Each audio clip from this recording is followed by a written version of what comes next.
કે આપણે બધા કાપડું કરવા ભેળા થયા કે કાપડું કરવા જઈએ અને આપણી દૈડી ડૂહજી કે આપણી માતા પિતાઓ આગળ ડૂહજી એવું કીધી હતી ખબર કે બેટા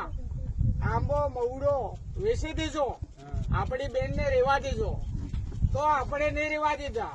આંબા મવડા રહી ગયા ને આપણી છોરીને વેચી દીધી તો પછી ડોહજી ગીત ગાતી કે એમ કીધું કે આંબો મવડો વેચજે બેટા આપણી બેન રેવા દેજે એમ કીધી હતી અને પછી કાપડો બરોબર 4 લાખ 5 લાખ નું કરે આવ્યા અને પછી જાન આવવા દે ને છોડજે એમ કે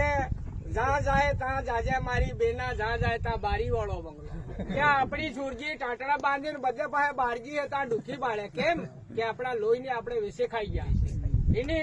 એની વાતમાં કોઈ આપણો આદિવાસી નહીં રહ્યો એટલે બધા થાય જો મળે ને આ રસ્તો કર લે તો આજ બઢિયા વાત છે અને પોતાના લોહીની વેસે ખાવા વાળો એ કોણ હોય એ મૂર્ખ હોય આ રાક્ષસ હોય પોતાના લોહીની વેસન સુહી રહ્યો એટલે એ રાક્ષસ કહેવામાં આવે એના કારણથી આ જો બંધારણ થતું હોય તો બઢિયા રહે તમે ગમે એટલું ખાવો ત્યાં બધું નહીં ખૂટે એનું કારણ એ કે બીટીના ઘેરનું પાણી પીજો બીટીને ત્યાં કુકડા મારી ખાઈ ગયા બોકડા મારી ખાઈ ગયા અરે બીટીનું લોહી ખાઈ ગયા પાછા ત્યાં બી લોહી ખાવા જાય રહ્યા એના ઉપરથી ઉગરી જાજો ઉગરવેના આરા ઉપર જતા રહીજો ડૂબવાના આરા પર મત જાજો આ ડૂબેનો આરો આવી રહ્યો હા જય ગુરુ મહારાજ